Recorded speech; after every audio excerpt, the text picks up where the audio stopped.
And greetings, everybody. I'm Rob Sandoy, the Vice Chair of the Commission, or Fearless Leader. Cindy is out tonight, so you'll have to bear with me chairing. I assure you this is not the first meeting I've chaired, but it's the first one of these meetings that I've chaired. So I'll do my best to fill Cindy's shoes here. I think we typically start with introductions, so I've already introduced myself. Let's go around the table and then go online. Yeah. Hi, excuse me, I'm Scott Bordeaux. I'm one of the commissioners for C2E2. Jenna Peabody, DES Comms. Joe Trevette, Commissioner. Evening, everybody, and Malcolm Gregory, C2E2 member. Hi, everybody. Rich Dooley, Director of Climate Policy for the county. Doug Snowinboss, Commissioner. Elizabeth Whitney, Commissioner. Great. Jenny, you want to call them out online? Yeah.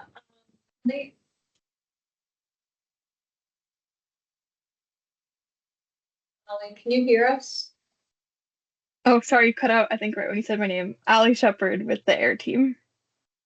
Dr. Byrne? Hello? Yes? Yep. Member Travis? Hi, community member. Jen? Hi, Jennifer Fioretti, Climate Policy Office. Steve? Hey, good evening, Steve Burr, county staff on the air team. John? Hi, everyone. John Bloom, member of the public with the Sierra Club. And Joan?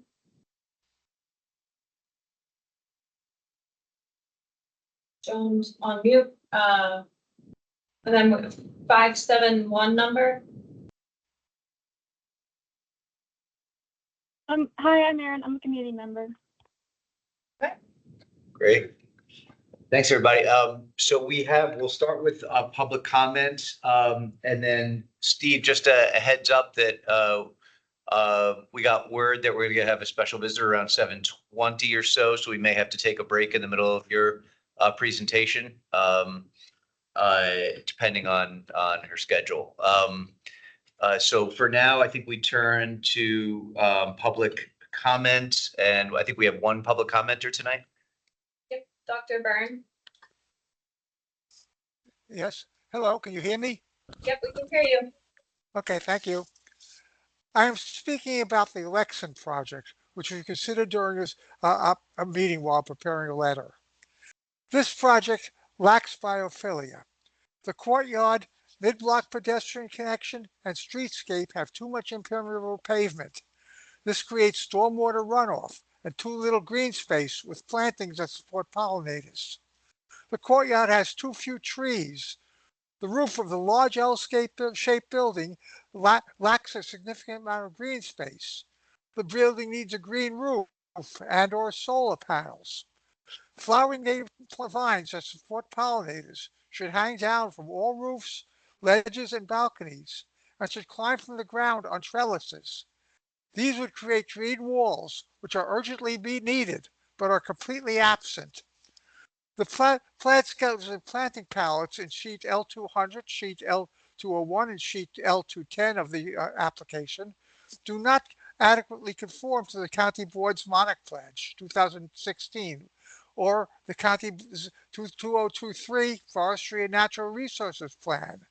These documents encourage plantings of native nectar plants to support monarch butterflies and other pollinators. They do not support plantings of cultivars and non-native plants. The applicant claims that the project will have primarily native plants. Although the plants include common milkweed, which is the project's credit, on which monarch butterflies feed, the statement is not correct. As I informed the applicant, the sheets list 9 non-native plants. 6 of these are not native to North America. 3 are native to North America, but are not native to Arlington and its vicinity. The applicant should replace all of these with native plants with similar characteristics, such as size, shape, and leaf flower and leaf color. The project will have 8 cultivars. The parent of one of these, Otto Leucan English laurel, is on the list of non-native invasive plants of the city of Alexandria, Virginia. Cultivars often have reduced non-nutritional benefits or are toxic to insects. Many have not been well enough to identify those that may be harming pollinators. The applicant will replace all 8 with native species and with similar characteristics, and should certainly remove English English laurel from the application from the plant list. Thank you. Thank you, Dr. Byrne. Okay, we'll move on to agenda item 2. Again, Steve, we'll have Susan Cunningham's coming in around 7:20. And Jenna, do you know if she'll probably have to, she'll have limited time I here? think she'll have limited time, but. Yeah, so we'll just have to take a break in the middle and come back to it, Steve, if that's okay. Yep, that sounds good, and thanks for the heads up on that. Yep, and we'll just pause and then pick up after that. So that's good. And so thanks everyone for the opportunity to come and chat with you all this evening. Allie Shepard on the team and myself are really excited to share some of the updates on the Arlington Home Energy Hub program in the residential space that we've been working on, and had some exciting announcements and some kind of hot off the press new offerings just of today. And so really excited to share these with you and then answer any questions, and then also any feedback that you all may have on this program as well. So with that, I will turn it over to Allie to roll through the presentation, which I think is about 10 or 15 minutes, and then we'll leave plenty of time at the end for any questions y'all may have. So with that, I'll turn it over to Allie. Thanks, Steve. Hi, everyone. For those of you who I haven't met, I'm Allie Shepard. I'm a program implementation specialist with the AIR team, and I am managing our new program, the Arlington Home Energy Hub, that I'm really excited to share more about today. Hopefully we can get through the slides by 7:20, then we can pause and come back to questions. But please interrupt me if we need to pause sooner. Next, please. So there's a lot of different drivers for where we are today in this new program that we're launching. First, as a reminder, residential buildings account for over 20% of countywide emissions. So it's a really important sector to address in order to meet our 2050 carbon neutrality goals. And in addition to that carbon neutrality goal, the CEP also set a goal to reduce building energy usage by at least 38%. So we're looking at both energy reduction as well as emissions reduction. And the carbon roadmap strategy B4 outlined a goal to transition toward a comprehensive and scalable home energy program. So that's what we're launching today. And then finally, as we all know, many of the federal grant and incentive, especially tax incentive programs, were canceled or expired early. So that leaves just a bigger gap that we can fill locally to help folks with their home energy upgrades. Next, please. Thank you. So last year we did a few different surveys to learn more from Arlington residents about what are their barriers to making energy upgrades at home. And so you can see the top 3, almost all tied, are the upfront costs are too high, my equipment doesn't need to be replaced yet, and I rent my home. And then other notable barriers are I need help finding a contractor and I need more information. And so there's a lot of different barriers to address. And so that's where we have the Home Energy Hub. And we're really aiming to address a lot of these different barriers and provide resources to residents so that they are able to make energy upgrades that in their home. So next slide, please. So that's where the Home Energy Hub comes in. This is a resource to help Arlington residents make their homes more energy efficient, healthier, and powered by clean energy. And so really, in the long term, the Home Energy Hub will be a one-stop shop for all things related to home energy upgrades. And today, we're really excited to share that we are launching a new resource hub as well as a home energy coach pilot. And I will go into more details about both of those shortly. And as I mentioned, this is a scalable, comprehensive program. So we're starting with phase 1 today, but over time, we're going to incorporate other elements to this program to really make it that one-stop shop. So over the next few years, we're excited to explore things like energy assessments or audits, potential incentives, and then other programs that meet those needs that were identified, as well as ones that will evolve over time. And just a quick note on the right, you can see the program logo that hopefully you'll start to see lots of different places as a recognizable brand where people know that that's where they can come for information. So next, please. So I mentioned one of the pieces we're launching this week is a new resource hub or landing page. So this is really where residents can have their first interaction with the Home Energy Hub. And this page has 9 different pages that people can explore from the home page. So I'll just quickly walk through each of these, but definitely encourage you to explore this on your own after the meeting. You can find it from the AIR website. So learn about energy efficiency, electrification, and renewable energy. This page has a lot of resources, including things, information about like the benefits of energy efficiency and electrification, how to plan for making upgrades in your home. And then it had links to 6 new pages about some high impact energy upgrades like weatherization, heat pump water heaters, electric vehicles, solar, and other appliances. The Explore Energy Choices for Renters has information about some more DIY things that renters can do, like induction cooktops, DIY weatherization, and like thermostat scheduling, things like that, as well as tips for working with your landlord to make upgrades, and then also things to look for when you're searching for a rental. Connect with the Home Energy Coach, I'll talk about more, but this is the landing page for that program where folks can fill out the interest form to sign up to participate with or speak with the coach. And then Start with the Home Energy Audit gets its own page because we know this is one of the super important first steps that people can take to make upgrades in their homes, to really learn about where are the opportunities to save energy and save costs over time. Save Money with the Group Purchasing Program is links to the programs like Solarize and Switch Together that I'll talk more about in a bit. But these are great resources to help people save money on the upfront costs of some of these big ticket items. The Discover Incentives, Rebates, and Financing has a lot of links to utility and state programs that people can participate in, and some local programs like the Solar Tax Program. And then Getting Financial Assistance for Heating and Cooling links right to the page from the Department of Human Services, which administrates some of those programs to directly reduce utility bills. Find a Contractor has some tips for selecting a qualified contractor and also has links to several databases and contractor search tools. And then finally, Understand Permitting Requirements has a lot of information about the common types of permits that are required for different home energy upgrades, and lots of links and information that directs people to the Permit Arlington page. So next, please. So the Home Energy Coach Pilot is something we're really excited to offer as a new resource. So this is free energy coaching for Arlington residents, and residents can discuss any home energy topic with a coach, including but certainly not limited to heating, cooling, hot water, weatherization, appliances, solar, batteries, and EV charging. And so through this program, homeowners are eligible for one-on-one sessions. So they'll be able to have a virtual 30-minute meeting with a home energy coach.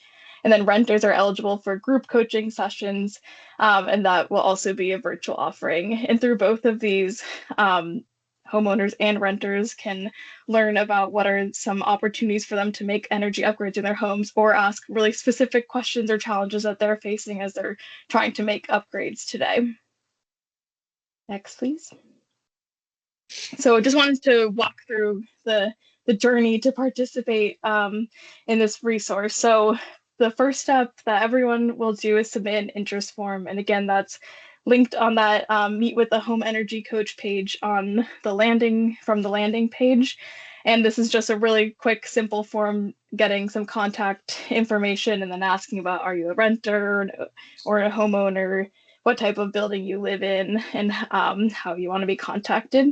And so if you're a homeowner, you'll receive an email from an energy coach that will invite you to schedule a one-on-one session. So there's a booking link that people can find a time that works the best for them.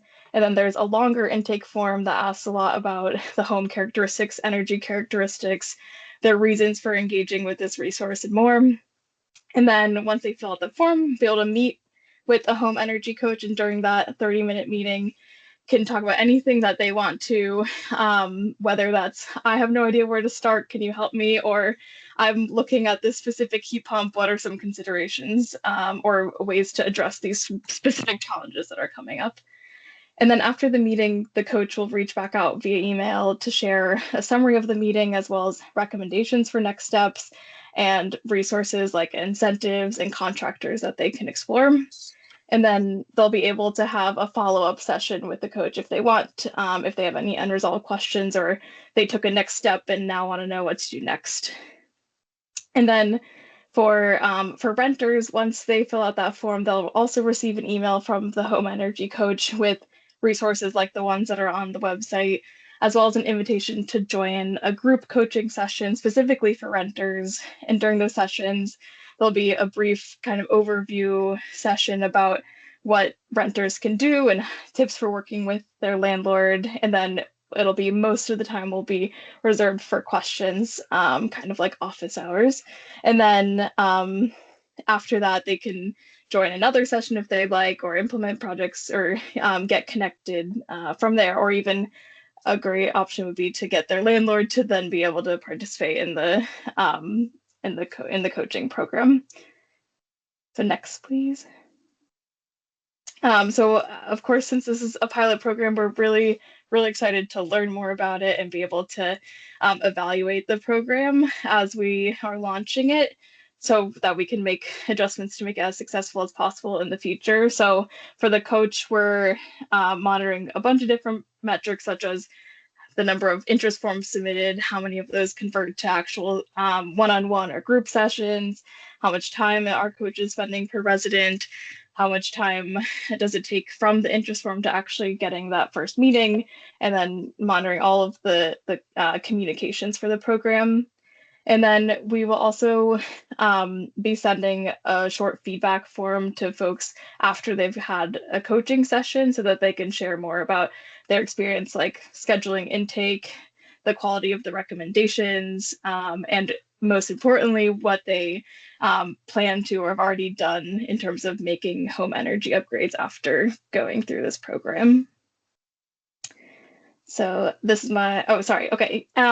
The other element that we're really excited to incorporate under the Home Energy Hub is the group purchasing programs. So you're probably all familiar with the solar programs. They've been going on for a while, but we have two that Arlington residents can take advantage of. So that's the Capital Area Switch Together, which is a partnership between Sun and iChooser.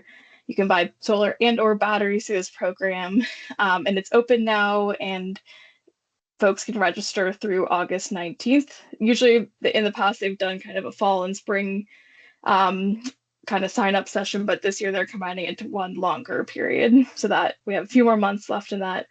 And then Solarize Virginia is a partnership with LEAP and NVRC. And through this program, you can either buy or lease solar. So the lease option means that you can spend little to no money up front and then have a monthly fixed payment over a certain term. And this program is also open now, and registration will close on July 15th. And then the program that we're really excited that has launched this year is a group purchasing program for heat pumps.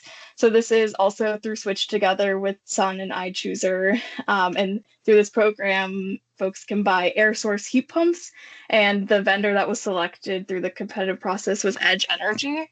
And they've shared with us that the average discount they expect is around 15%. So that's definitely a great way to reduce that upfront cost, especially in absence of the tax credits. And so this one has been open for since April, and the deadline is May 27th. So that's coming really soon. So if you or anyone you know is interested in a heat pump, make sure they sign up soon to participate in that. But we're also, again, this is the first year they're doing it, so excited to learn more about how it went, and hopeful that they'll offer it next year and make it available to Arlington residents.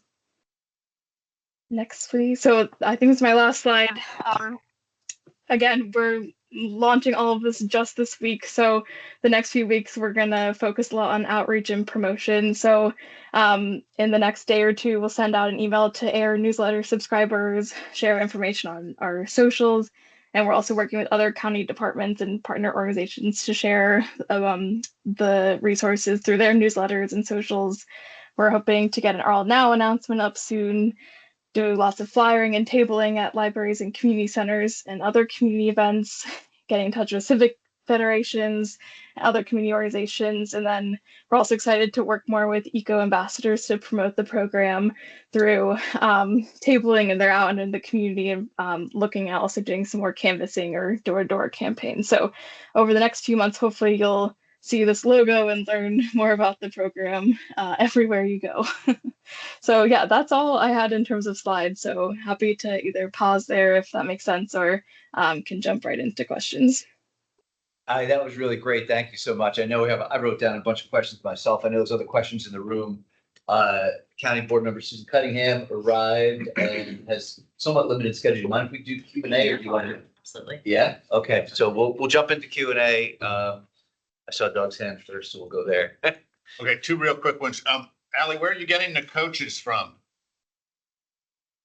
Yeah, so we're working with ICF. We have the contract through the energy service providers, and we are working with them because they're also running the same program in Fairfax, their Energy Compass program. So it was great to be able to learn from their experience working on that program and have a lot of the materials ready to go. So is Arlington County tax money going to pay for these coaches? Steve, I see Yeah, you on. it's funded through the Air General Fund or budget, and so so this is for our consultant support that we were looking for this sort of outreach opportunity. Consulting support, so that's based on a flat rate, no matter how many people actually reach out and use the services, or is it each contact? We'll get invoiced for how often, for how many that they do, and we have it scoped and aligned to a budget. There wouldn't be any sort of like flat fee or anything like that. It's just based on sort of the level of service they provide based on the contract. Cool. Okay, and then on the terms of incentives, rebates, and financing, and to get financial assistance web pages, are those? I mean, when you look at the scope of what's available, it's not really any county money going in to support this, is it?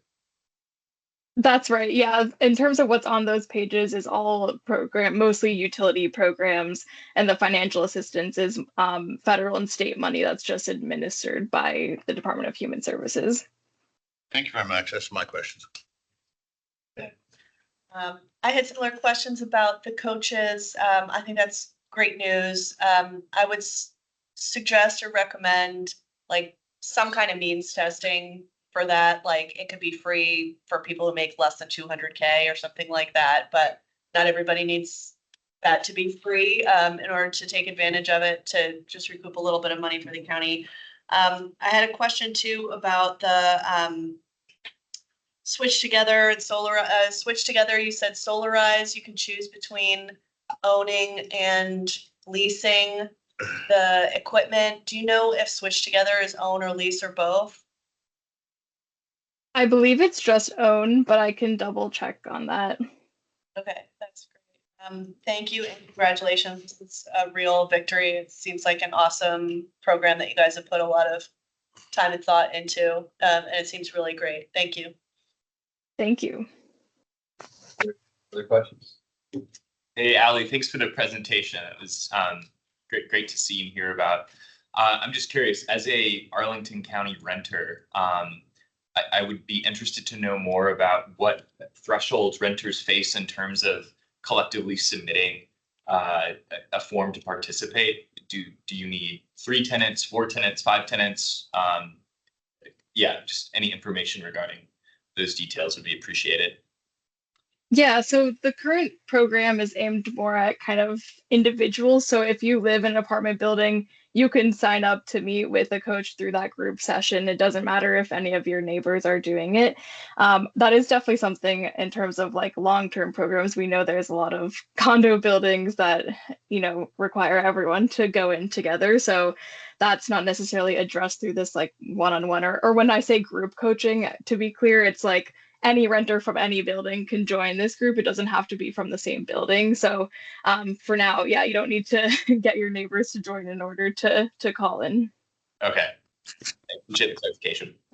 Yeah, and then I think one thing to add on that, just about the renter piece in particular, we're really excited to learn more about sort of what renters' questions are, what they are, and really sort of build out those resources. If folks don't have the who don't have direct control. So we're really trying to sort of be really an ear to the ground to see what we can do, and sort of in that space. It's a there's some sort of difficulties getting to that market. Great, thank you. Other questions? Echo sentiments earlier. I think this is a great program. So I kind of worked on a piece of like a nationwide kind of centralized hub of energy incentives, and something we had seen was with the challenges with some of these centralized hubs for energy incentives was the refresh rates. A lot of it gets outdated quite quickly, as we see it's moving quite quickly right now. So without kind of knowing what the lift is on the county scale, what's your refresh rate going forward? Are you going to be doing like an annual refresh of that? Or are you going to, as things come outdated to your attention, will you start updating those hubs?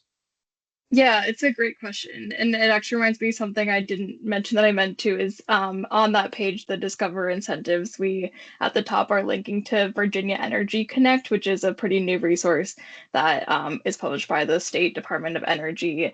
And they have an incentives browser that they are going to regularly update. So are mostly want to direct people towards that. But in terms of the list that we have on our page, we're working with ICF to keep that updated about every 6 months. But as you mentioned, if we know that a program has changed or new offerings are coming online, we'll definitely want to make those updates more frequently than just the every 6 months. Thanks. Other questions?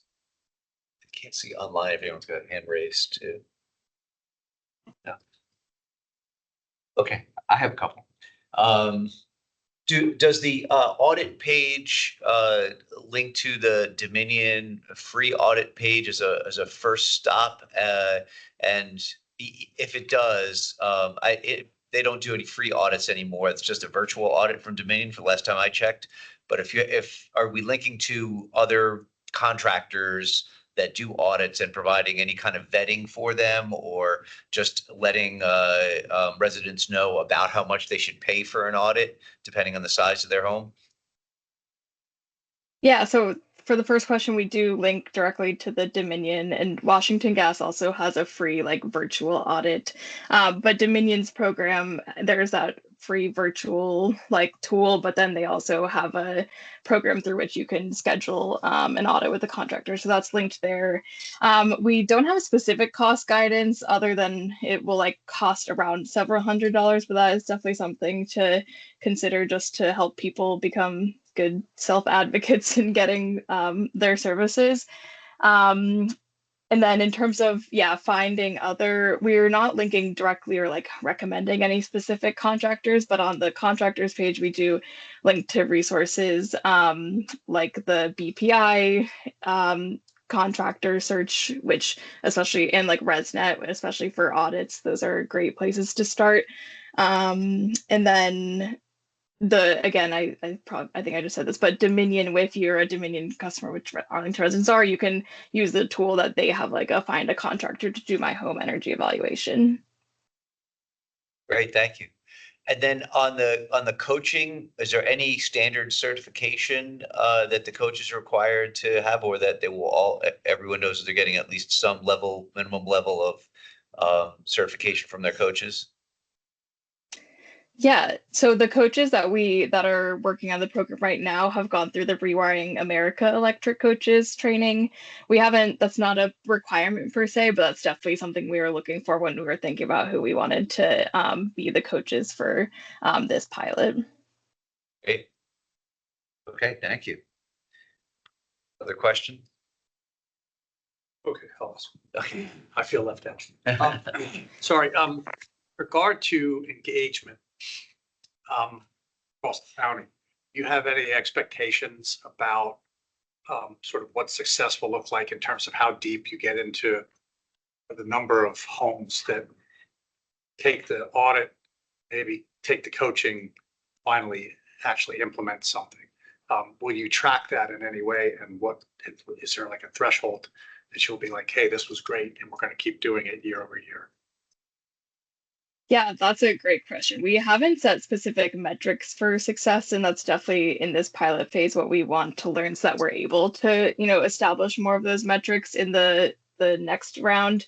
I do think in terms of how are we going to collect that data, we have heard from other jurisdictions that have similar programs. It's definitely challenging to follow up with people. Often once they get the service, they then move on. But we will be sending that follow-up evaluation form, which will ask, what have you done or what do you plan to do? And since we'll have a human touch point through the coaching, we're hopeful that, they'll be more responsive to that if they follow up in a month, 2 months, 6 months afterwards, just to get in touch and learn more. Yeah, and yeah, and I was just going to add, yeah, I think that, certainly looking at the conversion rates and sort of where there is value add for folks through the program and where there are opportunities, or if they didn't go forward, why, and that could be another like scalable enhancement for the program. So we're really trying to collect as much information as we can to really, sort of learn from folks of, what worked and more of it, or where were there barriers and where we could, create stuff. But definitely want to take this as a learning opportunity and have that data-driven focus on sort of program design enhancements. Okay, so if, for example, in a hypothetical world, there was county money for an incentive program from the county as part somewhere in here, have you thought about where the best place for that would be? I can kick off. I think that we designed the program with the intent to have different opportunities, like, potentially like energy, like self-assessments or energy audits, or learning what incentives would be, potentially could be the most impactful. So I think as far as, what measure, what dollar amount for an incentive, we're certainly, I don't think there, but sort of learning at, what are the barriers, where are the opportunities to, for future enhancements of the program. I think we're really trying to learn through this process and see what that could look like to really really understand what it is. And then also where there is opportunity to leverage the Dominion programs. I know that there are opportunities for improvements with some of their programs, but if there's opportunities to have potentially, local funding sort of fill a gap to like help folks more engaged with the Dominion programs to really leverage that, I think, is another opportunity that we're looking at. So that's sort of the lens that we're trying to, sort of forward-looking lens that we're trying to look at, what the program could be in the future. Yeah, and I'll just add to that on the energy audit or assessment. Right now, the city of Fairfax and Falls Church are using EECBG money to do an energy audit pilot. So we're really excited to learn from that and how that goes. And then the other thing going on in the background is whether or not the state will be able to implement the Department of Energy heat pump rebate program. So those are all very much up in the air now, and that, like, whether those happen or not, there'll be different gaps to fill through potential local incentives. On the data collection piece, I would advocate for not only getting information on what they've done, but if they did get a home energy audit, to getting what their scores are for the county to better understand the structure of the county and energy efficiency. I think through ResNet, you can select if you get one done to have it public or not, but I think if the county also gets that information, that would be great. Thanks. Yeah, that's a great suggestion. You wouldn't have to have identifiable information, like individual identifiable information. It could just be like a score without a name or an address. For sure, yeah, but it can also be public on ResNet, so you can like look up houses that have had it done. So one other suggestion here, as long as you're on the evaluation piece, and this helps early in program design, is to maybe build into the folks who sign up to get an energy coach or to do anything here. Just, I guess it could be just a soft commitment to do evaluations. So evaluations both of whether or not they learned anything from the program, they got smarter about it, they took actions based on the results of this program. If you tell folks early on that, hey, we're going to take kind of a pre-survey and it's going to take whatever, 30 seconds or 2 minutes of your time. But, you know, if you go through this program and you get a coach and then you actually take action, we're coming back to you 6 months from now, just put them on notice up front early, because the problem, as you noted, is that response rate later. And so you can't, it's hard to evaluate the program at least in terms of what residents consider success or whether or not they were helped. Not talking about the energy savings or percent energy savings, just overall whether or not the program was designed well to serve residents' needs. Good to build that kind of survey methodology in upfront in the program, both the pre-questions and the post-questions. And kind of get a commitment from folks to do it. I wouldn't make it a requirement that they have to do it because you do want them to participate in the program, but just give them a heads up about it. Yeah, thank you. That's a great suggestion. We should incorporate. Sure. And then finally, just Steve, I thought I heard you say that this was funded out of kind of the base budget. So this is not using the Climate Action Fund money for this program? That's correct. Yep. This is Air General Fund budget for FY26 supporting this. Yep. Great. Thank you. All right, let's call for questions. Thank you, Ali and Steve. It's really great presentation. Excited for the program and hopefully it's success. Thanks so much for presenting to us. Yeah, Absolutely. thank you all. Please share with your networks when you get the emails this week. Yep. Thanks all. Thank you. Rich, if you don't mind, can we skip over to Rick? No, take your time. I just wanted to join you guys in person. I'm so excited to see you in 3 dimensions. Can we just say names again? I think I have most of them. I'm Susan Cunningham. I'm your liaison on the county board and proud to be it. Excited about the leadership transition for you guys if you choose to film. And spent some time on Saturday with a great representative of the commission. But just eager to kind of get to know you guys a little bit better and hear all the good stuff that you're up to. I usually poke in a little bit after the fact and watch you on 2X, but just to be here in person. Okay, well, we just go around the table. Hi, I'm Kevin Vincent. I've been on C2E2 now. I think longer than everybody. Yeah. So I'm not term out, I think. So retired lawyer, historic preservation. That's what I'm talking about. Awesome. Okay, great. I'm Elizabeth Whitney. I've been on the commission since 2023. I am the chair of the Energy Committee, and my day job, I own a government relations firm that caters to not-for-profit electric utilities. Rob Sandoli, I'm the vice chair in my second term on C2E2, trying to fill Cindy's shoes tonight, as you know, is on travel. I'm now with the DC Department of Energy and Environment, but was 25 years at Fed before that, and consultant.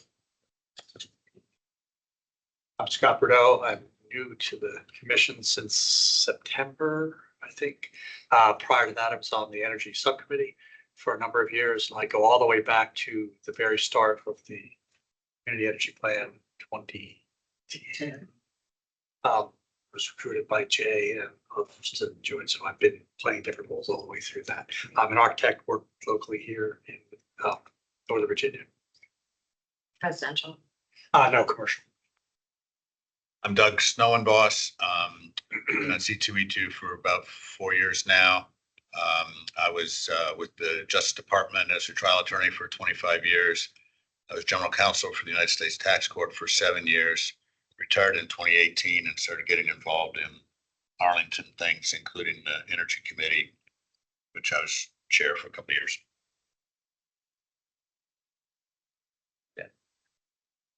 I'm Jenna Peabody. I'm on DES communications team. I used to sit with AIR, so it was a recent transition over to the COMS team. I do want to remind everybody that you can provide me your bio as we're saying them now. I can upload them onto the website, just another plug. But there's a couple of them in here, so easier for you to, in case you forget any. Yeah, perfect. Hi, I'm Joe Trevette. I joined in February of 24, and I work in mortgage finance. Hi, Susie. I'm Malcolm. I think I'm the newest member at the meeting. I work as a consultant at ICF, which is to say, conflict of interest with the Home Energy Hub. Not involved with that at all, but super excited to contribute to the team and get to know folks. Yeah, it'll be a good fit. Great. Hey, Susan, good Hi, to see you good again. to see you. Rich, CTO. College graduate. I do, as of Friday, it's official. Exciting, exciting. Off to grad school. Good stuff. Yeah. And then Susan, online, we have Lily Diaz, but I think she just dropped, so she's also a commissioner. Yes, yep. I don't see any others. I don't think there's Commissioners. any other commissioners on. Just some other troublemakers. I think. This on there, great. Okay. Well, terrific. Well, I'm mostly here at your, whatever I can do for you guys. You are one of the finest commissions around, feared by developers across the land. About to be more feared as we, polish up kind of the process of, but also deeply respected, I think. So the work that's been done from the energy plan forward, but really some of your forebearers and Kevin's guidance from all these years has really helped keep the conversation alive and help us adapt to very, very fluid and changing times. And as we talked about a lot on Saturday, to adaptive reuse and trying to figure out all these new mechanisms to still do great things, but do them a little differently than we thought we were going to be doing them. And to really celebrate the climate benefits of that and to maximize it as much as we can. I'm excited that we're back on track with green building incentive policy, and the manager agreed again, the third time, I think, so now I can really hold them to it, that the standard site plan conditions will be done by the end of the calendar year. So I know that's been a big push for you guys. And then we get the CIP proposal tomorrow, the capital improvement plan, and your lens on that is going to be really, really important. Focus, I think, especially for the county side, is going to be maintain what you have and control energy costs because they're killing us. And then on the school side, I'm just reading it today, but they have a gigantic portfolio of maintenance needs as well as considering some new stuff. So I think it's not totally in your wheelhouse, but advising the county board who has to decide what yes or no up or down on their CIP is also helpful. And I know there's been some cross collaboration beginning to happen with the schools and with their climate committee as well, which is great because I think it used to only go staff to staff. We're getting it a little broader, which is great. So anything else? Rich, do you think I should be drilling on? No, I think you've covered it very well, and to the extent you want to stay, I'll be going through the climate action plan presentation for. I'm very excited. We're moving forward Yes. and engagement is up and running. It is. Yeah. Yeah, we appreciate the support. Do you want I'm happy to take to questions. entertain any questions? Yeah, I was gonna ask anybody. And I'll say just way back, a little bit of sustainability credentials. My degrees are in mechanical engineering with a focus on renewables. I spent a year in Africa, ostensibly to do small scale renewables projects, but nothing works out the way it's supposed to in East Africa. So I taught instead. And then I did consulting early in my career with industries going through deregulation, including electricity, which is around right now. And then had chapters at working with schools in the District of Columbia, including kind of siting schools and renovating. And then I was a counselor for a couple of years, standing up there, green consulting work back in the day when they didn't have everybody LEED certified. So that was my big lift. So Well, we're Anyway. delighted to have your Yeah. credentials and be associated with our commission. I know just enough to be dangerous is the general gist, but must be around the current.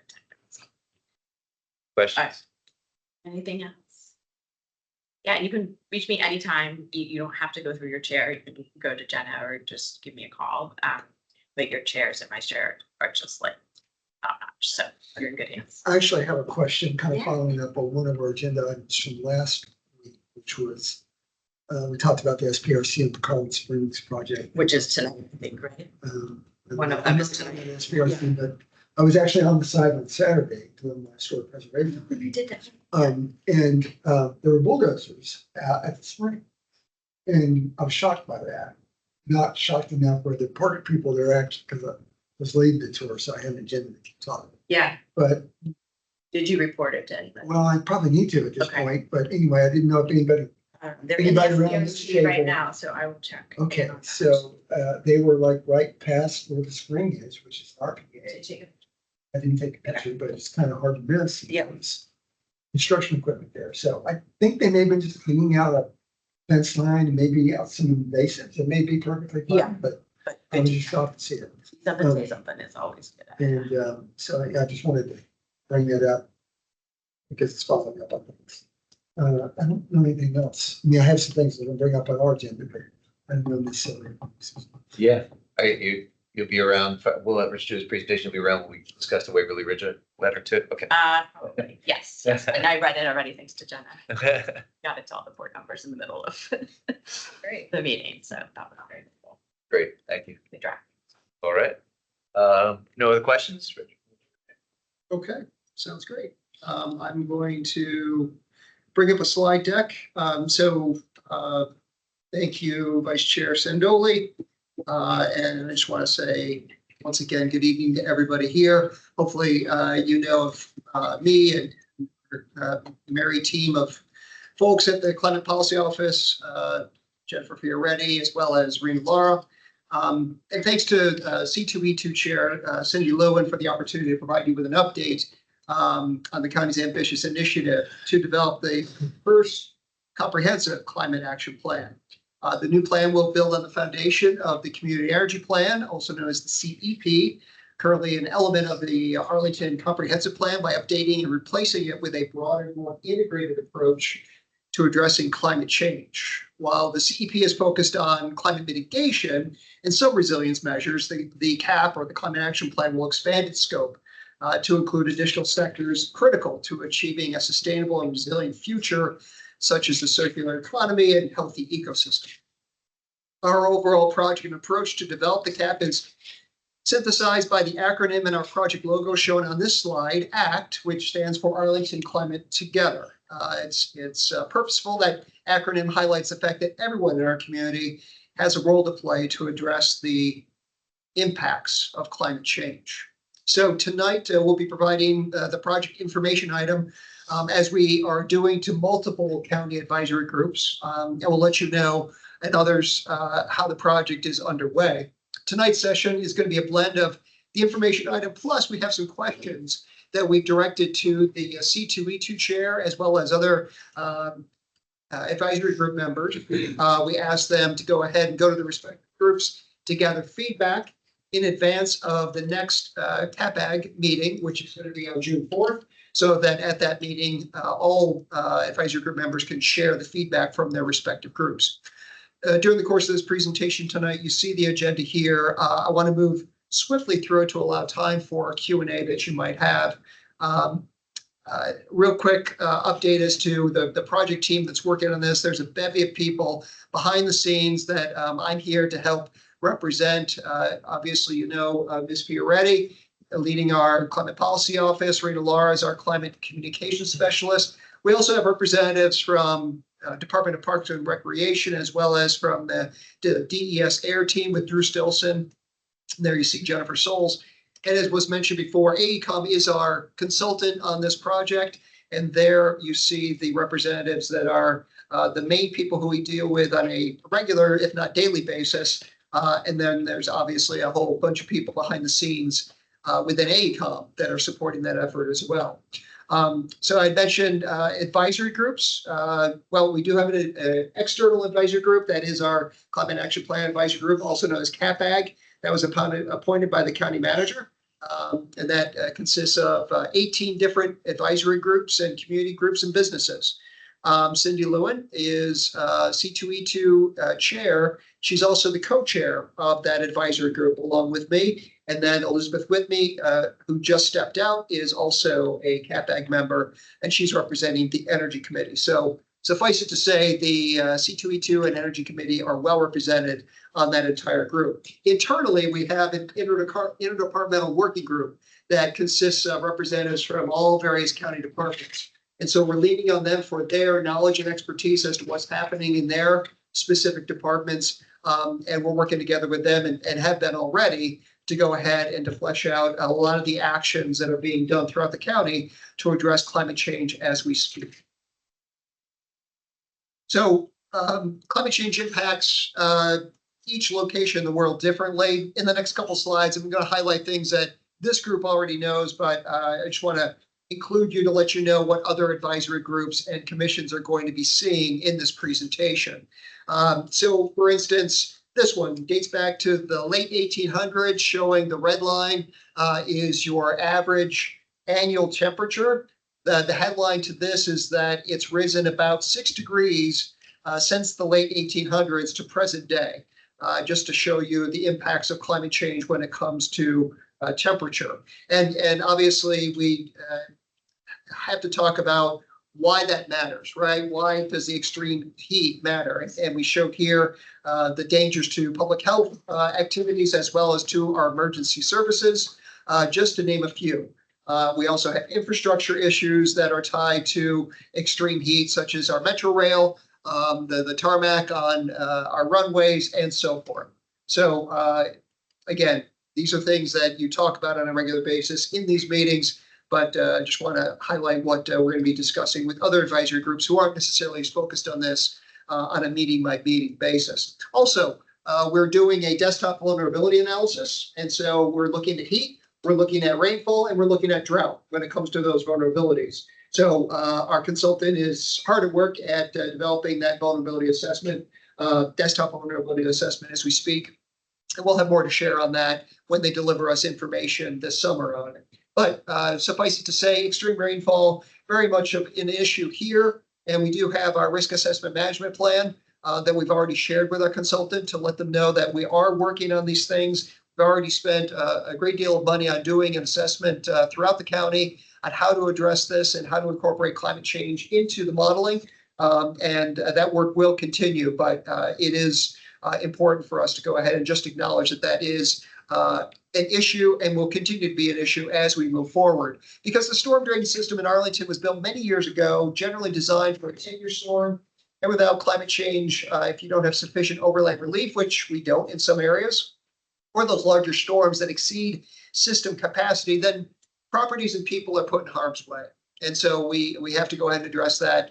And climate change is making this dynamic, and the frequency of these storms is continuing to be on the increase. So planning for the risks for today and tomorrow, we mentioned the risk assessment management plan. It modeled where flooding is forecasted to occur if significant storms come our way, and where we need to focus our efforts when it comes to adapting to this new reality brought to us by climate change. The climate action plan is not aiming to recreate the wheel. For example, a lot of the work that went into the existing ramp, the climate action plan will point to that, as well as other substantial plans that have been created and being implemented to ensure that the climate action plan becomes a one-stop shop and a reference tool on the ways in which we are currently addressing climate change and other additional actions that we need to take in order to address the climate change impacts.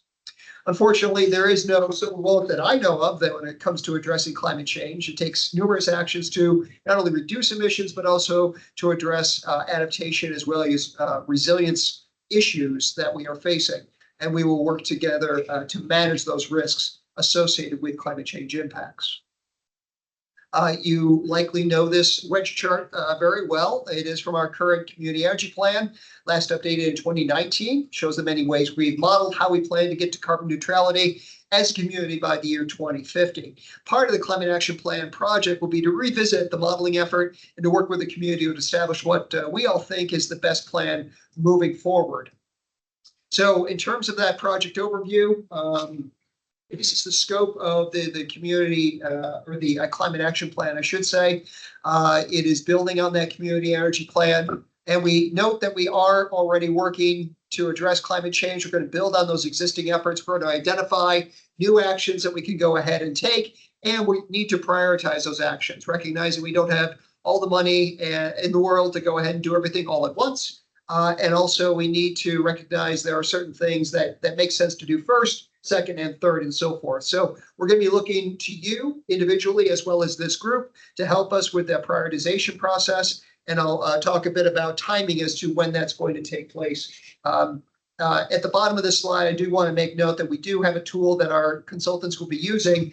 With all those actions, there's something called the C40 Cities Climate Action Selection and Prioritization Tool, also known as ASAP, that will help us with that decision-making process. We'll be feeding a lot of information into there, and then it churns out based on the inputs that we give it, the prioritization, and then we're going to reach back out to you and say, did we get this right? Do you agree with this prioritization process?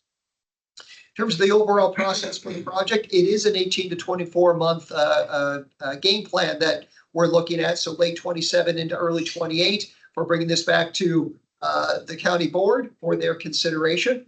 We're developing our baseline right now to know where we're starting from. And then we will conduct a gap analysis to see what's missing in terms of goals, policies, and actions. We'll prioritize the actions, as I mentioned, recognizing the limits on time and money for us. And then we will wrap that up into a draft climate action plan, going through a few rounds of edits, bringing it back to the community, saying, we've done a lot of engagement, we've heard from you, this is what we heard, did we get it right? And we will expect to hear back from this group, and there will be numerous opportunities and bites at the apple to provide that sort of feedback, get that information. Our public engagement overview, we do have a communications plan, an engagement and stakeholder engagement plan.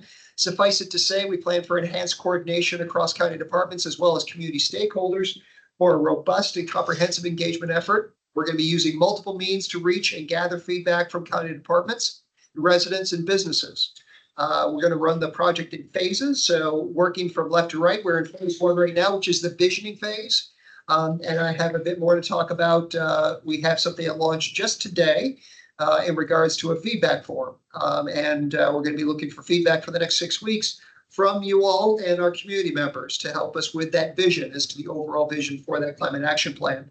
Then we're going to be moving into phases 2, 3, and 4 accordingly to help us with the goals, the priorities for the actions, and then again, moving into the drafting of the plan as we round out into 2027 and then looking forward into 2028. And there are numerous ways in which we're doing the public engagement. They are listed here.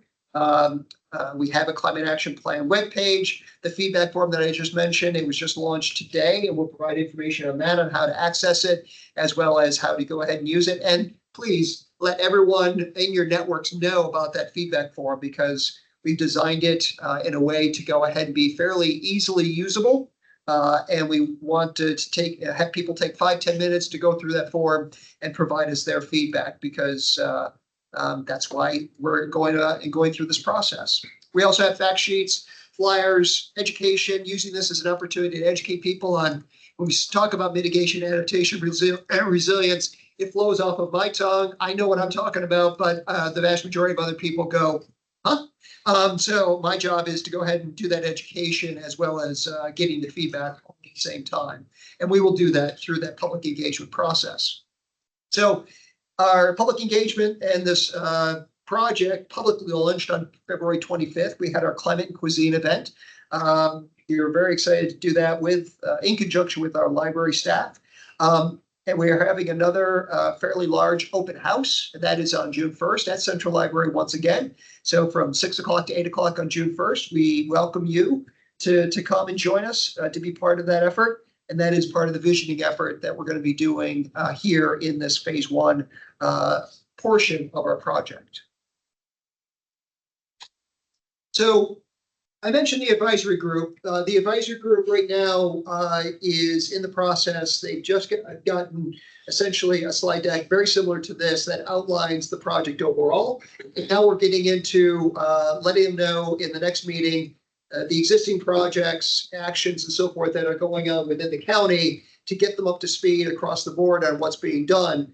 But at the same time, in the second part of our next meeting with our advisory group members, we are posing 3 questions to them. And I don't expect a full amount of time tonight to have you all answer these 3 questions in total. But I want to give a few minutes for a few people to go ahead and raise their hand and to opine on some of these questions we're posing. And then I guess I'll leave this to you, Mr. Vice Chair, how you want to do it, working together with the chair for C2E2, but gather more of the feedback so that come June 4th, when Cindy as well as Elizabeth come to the advisory group meeting, they can bring forward the information from this group and the feedback from this group. So for the bulk of our remaining time, want to go through the questions really quickly here. And one of them is, the community energy plan exists. There are goal areas there, 6 of them. And we want to know from you, what should be included in a future climate action plan? Should it be the same 6 or should it be something different? I just very briefly recite those 6. Activities, transportation, renewable energy, buildings, resilience, education, behavior change, yeah. Yeah, I think before we get into this debate, you want to just go through the other 2 questions too, and then so just so we have them all out there, and then we can have a little discussion briefly, because I do want to make sure we talk about Waverly and the other SPRC projects before we lose Susan here. But of course, yes. Yeah, go ahead. So the other 2 questions that we have here is the top 3 climate change challenges. There are numerous challenges presented before Arlington. I mentioned just a few of the vulnerabilities earlier in this presentation, but we want to hear from you. You know, what are you facing? What are you experiencing? What are you worried about that we have to ensure that we're going to be addressing in that climate action plan? And then last but not least, what are the top 3 opportunities for climate change action in Arlington? So a little bit of different facets across the board as to how we're asking for the visioning, if you will. And then I just want to highlight the next steps to let you know, once again, we are doing a public engagement phase 1, moving through May into June. These numerous events that we're doing, we do have the open house on June 1st, and we look forward to seeing all of your faces there. And then, as I mentioned, the desktop vulnerability assessment is something that our consultant is working on, and we'll have more information on that in subsequent meetings when we come back to this group as they wrap things up this summer on that. And so, Mr. Vice Chair, I am happy to answer any and all questions, go back to the questions provided to the group, or step back into the shadows. Thank you. Great. Thank you very much for that presentation, and thanks for your work on this. This could be a very long conversation. I'm going to make one general comment, which is those 3 questions are very broad and don't have the like we just heard. What are the 6 areas before we say what's missing for the top 3 priorities? I mean, if we had a pie chart there that showed where most of our emissions come from, that might inform our answers. You know, so there, I mean, I get it's visioning and it's supposed to be very open-ended and broad questions, but it'd be really good to have some of the data associated with those questions presented there. And then it could be, you know, a very long debate for an hour. So let me just see if we can get the clarifying questions here first, and if anyone wants to chime in on some of those, but we'll try and keep this discussion to just a few minutes. So back to Susan. Yeah. And in terms of emissions, the easy thing is building transportation. They take close to 90% of our emissions. Buildings leading the way, transportation coming in second, everything else is distant third in their point. Yeah, I think we know that, but if you're doing this visioning exercise with others or taking it out in public communities, and not everyone has that data, right? And so what they may present as what's their top 3 priorities may not be informed by the information that maybe a lot of the folks in this room have. So that the whole point, I mean, and you don't want to necessarily steer folks to an answer, but you're just presenting open and you're presenting real data for the county and let them draw their own conclusions. Sure. Okay. Yes. Yeah, so I'll obviously have opportunities to weigh in, but I think that, you know, maybe a better question than what's missing is like, how should some of these shift? So for example, In the last community energy plan, batteries weren't really there yet. They are today. So I would shift renewable energy as a topic area to distributed energy. And that might include home batteries. How do we use electric vehicles, which are very prevalent in Arlington, as battery resources for the grid? Those opportunities are coming from Dominion. We know that they need to do a virtual power plant pilot. We know it's going to have to include electric vehicles, and shifting, personal action to collective action. Like how can we really reduce the barriers for people to have to think about individual choices that they're making or individual actions, and making it less about conservation choices or, reducing energy, and more about how can I be part of something that, all the barriers are taken down for me. Like the home energy hub, I think, is a great example of, once we get people involved in a community of people who are interested in this and taking action, using that framework and that organizational structure to say, hey, anybody who's ever been interested in this before, how'd you like a free smart thermostat, or, some other action that we can take together, pushing out information about, those type of resources, and kind of getting everybody involved rather than an education campaign for how people can conserve or not use plastic water bottles. My experience, I had a recent experience with, we had the sustainability session at Leadership Arlington, right? You remember this day. And, for those of us who work in the industry, a lot of it's familiar information. But for people who were thinking about, should I make a pledge to never use a plastic water bottle again, they just shut off. They're like, no, that's not realistic. I mean, it was suggested maybe we should ban, people being able to drop off their children by car at APS schools. No thanks. So it can't be an emphasis on, sacrifice. Exactly. People just won't do it. But if it's something they can join into and be like, I want to be a part of that, that's a totally different value proposition, and we get the economy of scale. So there are technological changes that have happened, and I think, just kind of an update is the wrong frame. It's more of a refresh. It's not that things are missing, it's that they kind of need to click into place to fit with where things are going. So that's my 2 cents. Thank you. Scott, next, please. I have so many things. Let me start at a higher level. The first question was about things that were missing or gaps. And to an extent, I think the definition of the energy plan and the action plan for climate kind of define that. But I would advise or suggest that it would be great for you to actually state what those intentions are. Restate the intention of the energy plan, which was to give us stability and security and alternate sources of energy while pushing down our overall use. The climate action plan seems more aimed at specific things that will help us brace for, harden against the impact of climate change. So those are different things to me. And that speaks more to infrastructure reliability, best practices for operations that enhance that. So I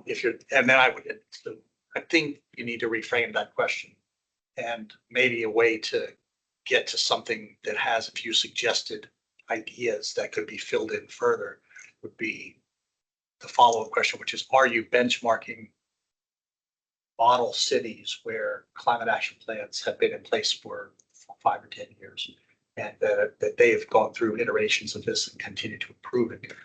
DC has a pretty robust one. And I brought that into the Energy Committee at one time. They got 7 or 8 categories, that all of which from trash removal through. But anyway, there are, I think there are good examples out there. And so finding the things that are most resonant with what we're facing might be pretty easy to do. And to sort of show those as a way of saying, here's some categories from which you can pick your top 3 most important to you. And you might get a better prioritization of that. But letting it cast completely out there might give you everything from, I mean, no more plastic bottles and straws in my county to something relevant. You'll be happy to know the feedback form that I referenced that will provide you a link to goes down that road and does give some examples for people to choose from and so forth. So good suggestion. Thank you. I hit my other ones real quick, or do you want me to, you want to go around? I'm sorry, yeah, let's get a couple, That's fine. we're running a little behind schedule too, so I mean, Rich will take written comments as well, right, from members of the, feel free to write those in. I just want to give at least one other person. Yeah, who is that, Lily? Okay, great. Hi, Lily. Hi, guys. Sorry for my disruption before. Very nice seeing you. I just have a very minor comment regarding kind of the way that the climate plan should kind of be comprehensive of all the areas that climate touches. And so, for example, the energy plan was the first step into, and it was just related to how you incorporate clean energy to decarbonize the system. So I was thinking that instead of thinking of distributed energy, which I really like, we should be thinking about how to change the energy system that runs or undergirds Arlington, and that relates not only to the incorporation of distributed energy or renewable energy, but also on the fuels side for transport, because that is cross-cutting. So we should be looking at how to change the energy system that we use, rather than just being very specific about strategies that we can use to change that system. So a little bit more broad and open, and that framework would allow you to think about, for example, the change of systems that has to happen in transportation, which is a sector that I follow for the commission, and that is looking at how to switch the mode of transport. So that is not just one specific strategy, but more macro. And at the same time, to think about another pillar that has to do with infrastructure, not only the infrastructure we use to move the people in the county, but also the infrastructure we build to live, because that is a huge portion of our emissions. So that will be comprehensive of the building sector, and also think about in a way that it is has a reliability and a resilience lens, and also a decarbonization lens, because not only we need to build infrastructure that it is ideally very energy efficient, or that uses materials that are carbon neutral or even carbon negative, but also that it is going to resist the physical impacts that the assessment that Rich talked about will require. So that's the thought that I had in mind. Thank you for allowing me to participate. Thank you so much, Lily. Yeah, in the interest of time, I mean, we, as Rich noted, this is an 18-month process. We have public comment forms. We have representatives, both with Elizabeth and with Cindy on this commission. So other comments or suggestions, you have multiple ways to get them in and reinforce them to Rich and the planning team here. So thanks very much for representing, Rich. Yeah, thank you for the time. I appreciate the attention. Great, thanks. Let's move on and turn quickly. Do you want to pull up the letter? So first of all, apologies. Susan, you weren't on all these emails that I just flooded everyone's inbox with last week as I'm giving draft letters. The last minute. Yes. So as you guys know, and thank you for attending the last meeting too and talking about this. And this project. Just since I was the rep to this SPRC, just brief background again, we didn't get any sustainability documentation before the first or second SPRC meetings.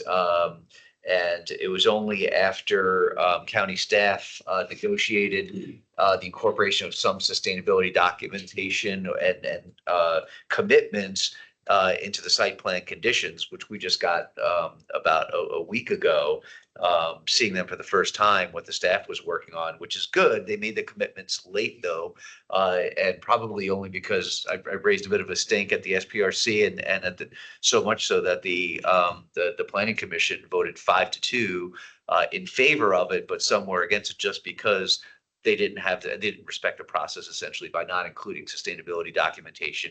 And we're just trying to ram through this development because they had a lot of community support, frankly. So in any case, sorry for sending this letter out late, but it reflects the latest information I had before this was being considered by the board on Saturday, where I also presented some verbal comments that I shared with you guys in advance. And so this is the end result of that letter, which will be, up for approval now, even though, as you guys, spoiler alert, county board approved it, or in favor with one abstention. But this letter will, after, or assuming with whatever edits this group has, will go on the record as C2E2's letter. So with that introduction, let me pause there and allow Susan to provide her comments on this whole process and the board meeting. Yeah, I mean, I think there's, he had identified this in Lucky as well, and I think you guys have probably identified it many other times, that because climate is so much more integrated and crucial than it may have been recognized to be previously, we need to update our processes to make sure, just like in any integrated design kind of feature at the very, very, very beginning and all the way through. So we've got to work through that a little bit. I think the good news here is that the development teams on each of these projects that have been really bumpy at the end, they've each gotten a pretty stern lecture from the disappointed dad voice on the, usually disappointed mom voice in both cases actually, but on the dais. And I think you heard it directly from the legal representative that, they took full responsibility that a email went missing. And then they were struggling, they were working on other stuff with the county team. And it wasn't that they didn't mean to get to it, but it was after some other bigger ticket items kind of thing.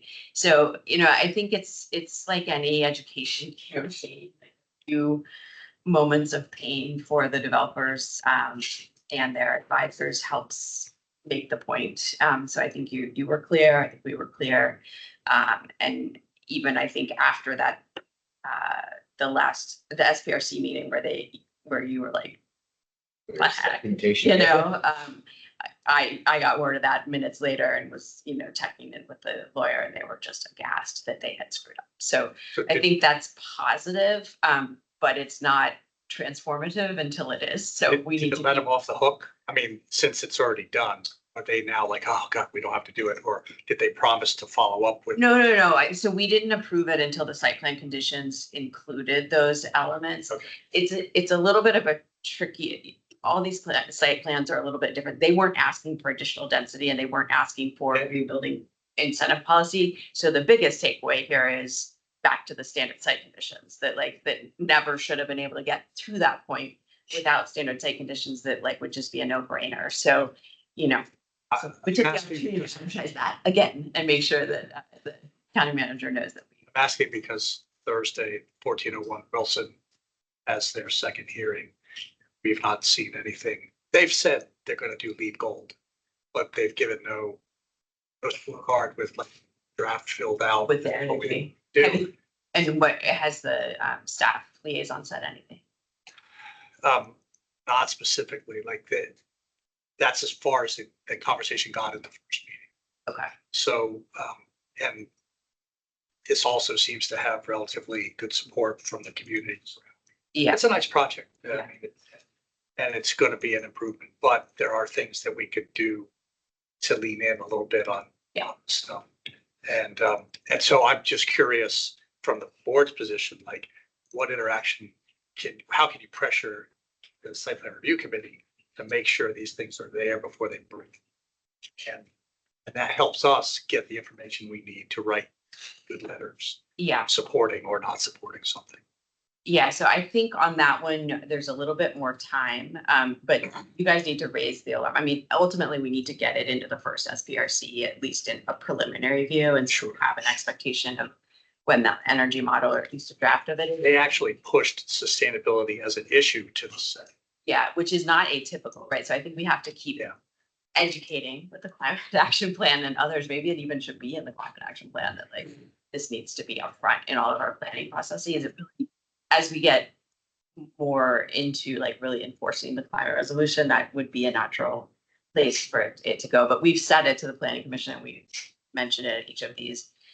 Some projects it's going to make more sense than others, but even just to say, we always ask the question at hour 1, and then we may ask it again at hour 100 if that's more, or if that's more appropriate.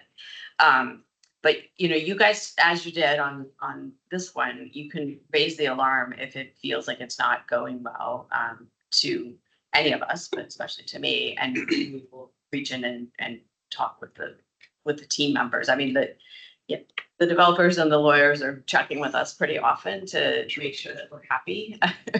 So we make it clear, you know, when something in the process is not going well. And frankly, they understand that they want anyone who's done a project in Arlington before. Sometimes the VHC may be a little bit different. You're going to have one partner that's not done one before. They know, like they see how it works, and they watch the other projects as well, right? So the last 2 that went through, other developers and other advisors are watching. So that should help, but it's not always perfect. So, you know, use us to push back. And worst case, and we did it on Lucky, we held it until it got resolved, and it was close to being held a whole month or longer. And so, you know, that speaks volumes and usually results in. I just, so as an architect designer, I see lots of opportunities to sort of push on them to do a little bit more. I asked the last one if they were doing any modeling of, since it's 2 26-story towers, if they were doing anything with wind, reflection from the reflection. Windows, etc., so that they were understanding whether they were being good neighbors or not. And oh no, we haven't done that yet, but we think we're going to. Like, was kind of the answer. Right. Yeah, and it's just, hey, you're sort of in the middle of a negotiation all the way through the SPRC. So like, whereas professionally you could have a beer and talk that over, and of course they're thinking about it. They better be. They probably are. But in front of the planning staff, they're not going to commit yet because it's a bit of a negotiation. So it's. I mean, you know, that's it's not even. There's not even a. There's no metric threshold for them to hit, you know, in doing those things, but it's basically just if the information is there, then maybe we could eventually get to a place where we can create requirements that make sense. Right. And well, and it might be that the standard site plan conditions include like, we have thought about this, and this. Sure. Yes. Decided yes or no. Yeah. You know, so help us with getting that right, and we may need to update that later as well. So I'm encouraged by what you're saying about some changes to the process, because I think, you know, it's been almost all of our experience, and for many of us, the experience that we have with SPRC is once a year, if that. And so you're not familiar with the process, and you're sort of waiting for your section to come up. But I'd rather raise the alarm about the choices that they're making in the plan rather than raise the alarm for, I haven't gotten this information. Like, that's not really the posture that I want to start with as part of a group, because inherently, you know, the environmental sustainability concerns are going to be put in the larger context. You know, it might not matter as much for housing, for example. But if we're kind of raising the alarm about not getting the documentation, and then it comes in, that's where I want to raise an alarm, a flag, because, you know, I'm primarily concerned about, you know, every time we approve a new development that is, you know, pumping natural gas into the county, that resets the clock for all of our sustainability goals. So, you know, I think we can, you know, look at our process to see how are we communicating with the, you know, committee, with the board about, you know, is this sustainable? And I think one question is, are our policies, are our standards sustainable? And I think the answer to that is probably no.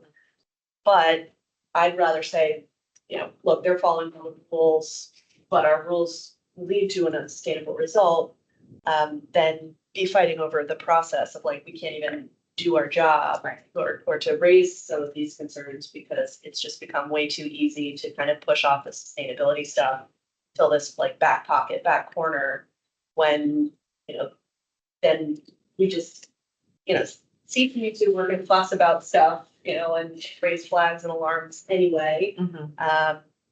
So, to the extent that the process can have some real consequences for not putting that information out, that would be really helpful to us so that we can talk about the substance. I wonder too, our planning commission evolves over time and has some relative youth to it at the moment that, they are always interested in more training and sort of depth. So maybe a thing for you all to think about possibly with forestry and natural resources as well, like to once a year or once every 2 years, or when new commissioners come on to say, here's what's gone well, here's the opportunity, and here's how we can help you. That might be really valuable. I don't know to the extent across your time with the county, whether we've done that, or it's really this like learning by example, which is, they're learning on 20 different topics by examples. We've thought too about maybe doing like 2x2s with planning commission members to kind of go over some of our concerns and how we can better express our, policy concerns, but also our specific concerns about individual applicants and when it makes sense to raise those in the context of everything they're considering. And I think they're open to that.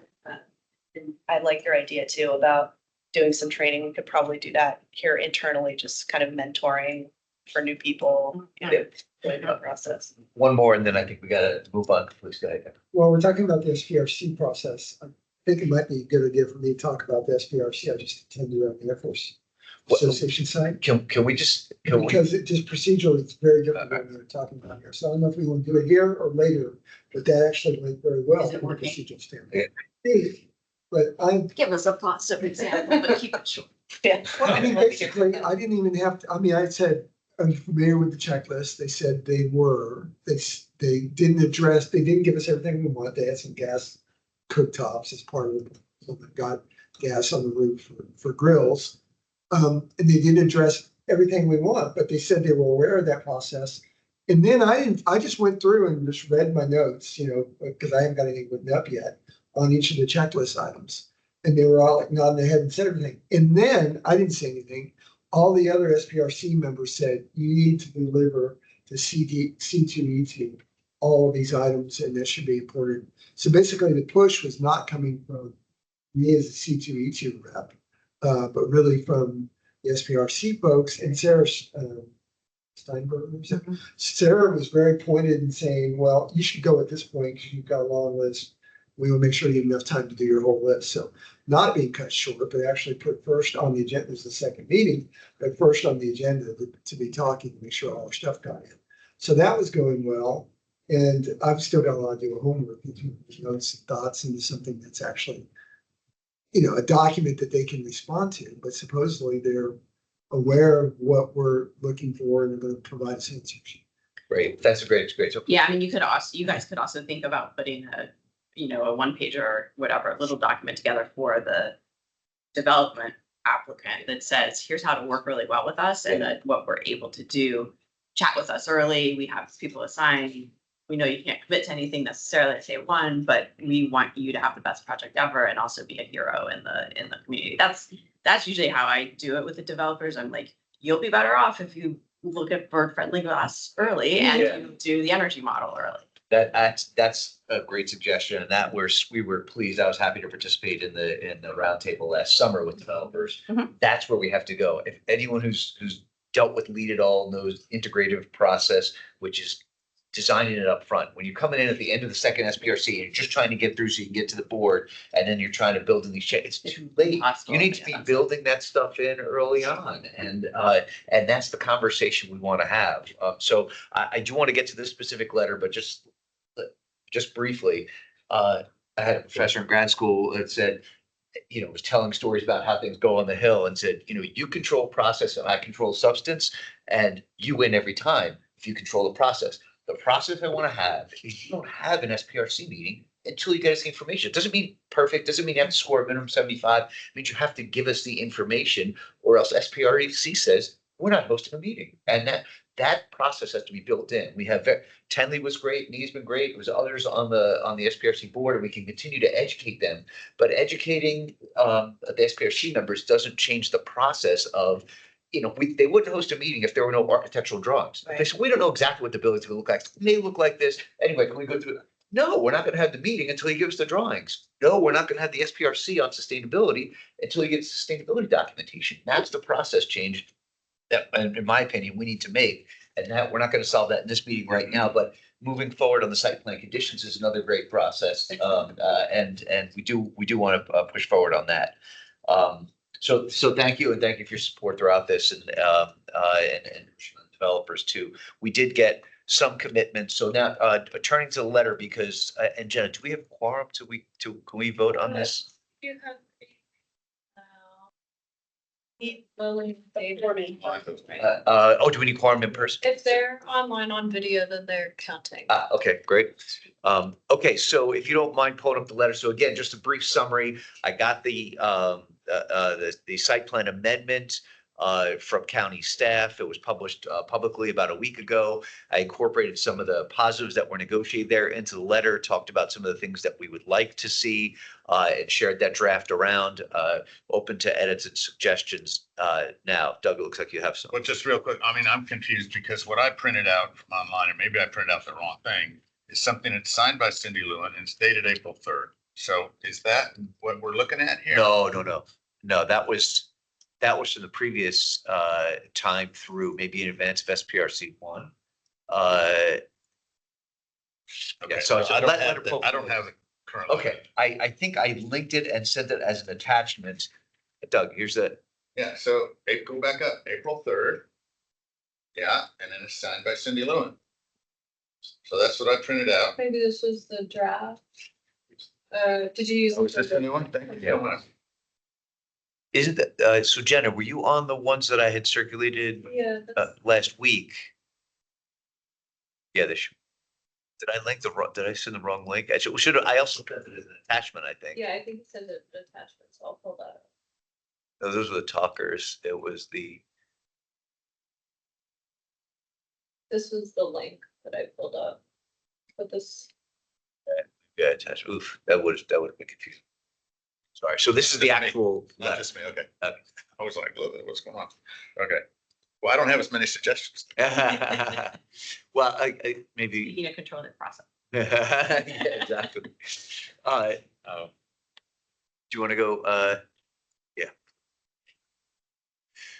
So this follows our typical format here, where we basically said what the development was, supported at 48%. The scorecard was also attached, I think. There were. So I will say that what to me is the most important thing, now that it's already been approved, the most important thing is our process recommendations, and that they didn't provide us with the information we needed to evaluate this. And that's just buried in the very last paragraph. Because it's on the development, and we're going to, I think we're going to deal with the whole process separately. That's kind of like a flag that we're not pleased with the process, but this letter is on the development itself. And so I think we're going to follow up. We're going to have lots of follow up on both site plan conditions and the SPRC process. And this just flags the challenge to the process, but the letter is about the actual sustainability requirements that were and weren't committed to by the developer. So should the letter, since it's going to be going out, after May 16th, acknowledge that it did get approved? I don't know what's typical in this situation. Sorry, what was the question? Well, I don't think there is a typical. Knowledge that it has already been approved. It's already been As of the It date. has been approved. But should the letter say it's been approved and we didn't Yeah, get it we in? didn't receive it in time. And we didn't, but here's our comments anyway. Like that we didn't receive the sustainability checklist in time. Well, is that true though? I don't know if it's true. No, it's really that we didn't have the, we didn't have we didn't get their sustainability information in time in Okay. advance of when we had a meeting that had quorum to officially approve this letter. We can modify the letter and date it appropriately and put that information up front and then just go through with our assessment. It just seems weird if you're gonna like, oh, here's a letter on something. Well, I already proved that, Yeah. Acknowledge at least. Yeah. Thanks so I think much it for should be sharing good for that the with me. record. Yeah.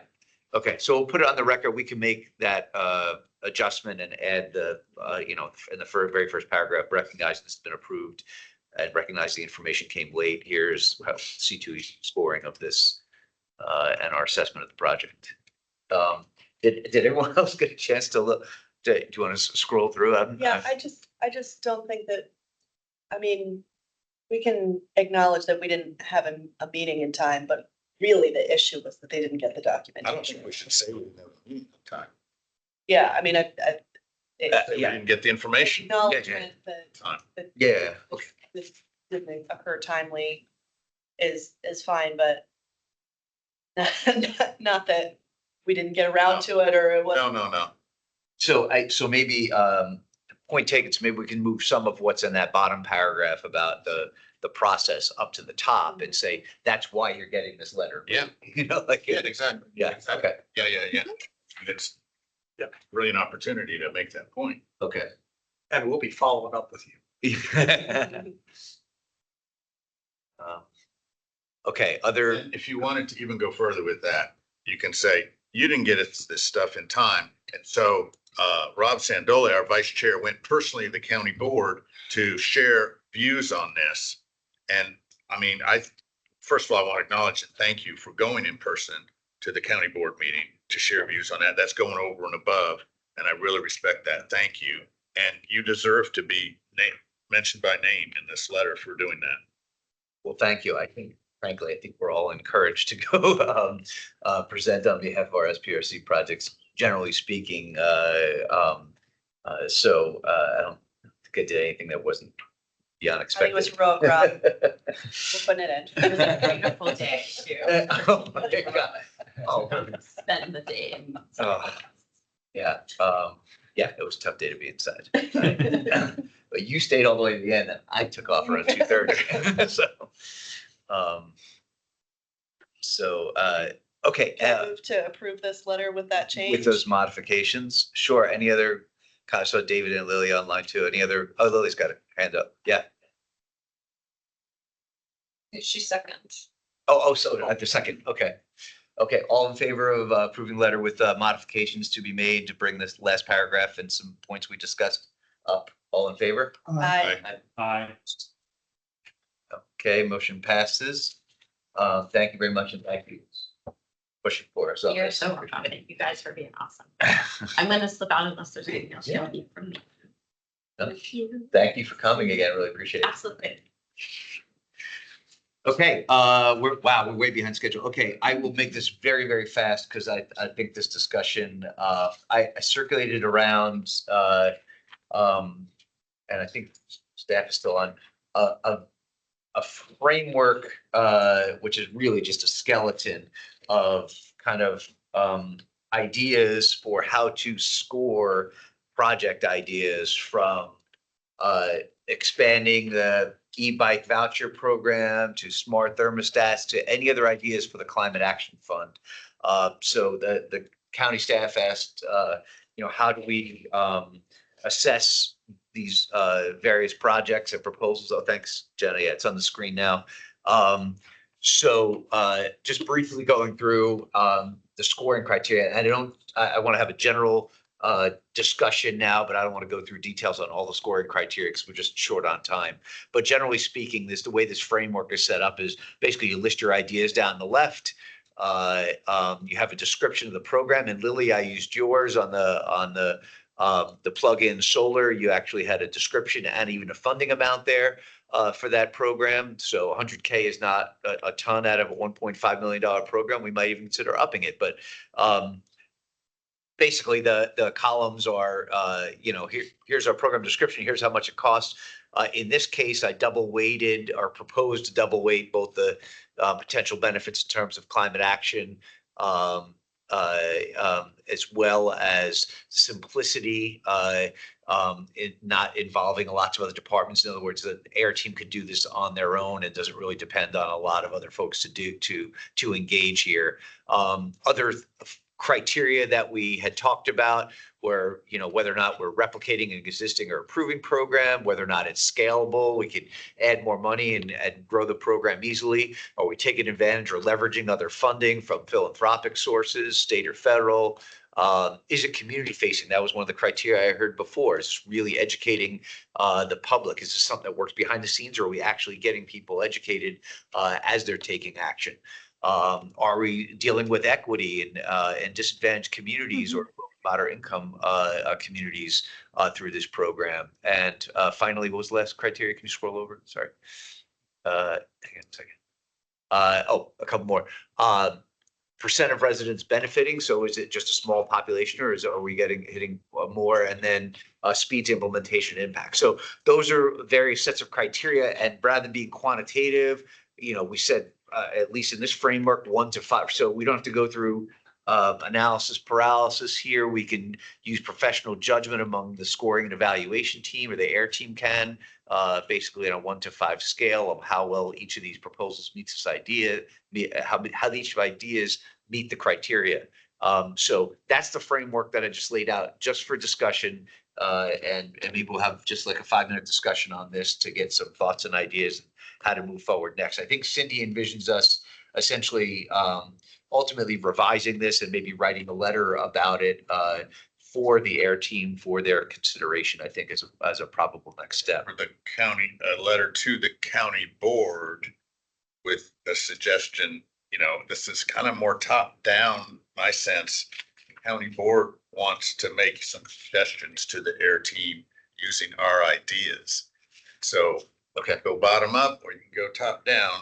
And I think that county board is suggesting that they're open to us going top down. Okay. A question, Rob. Yes.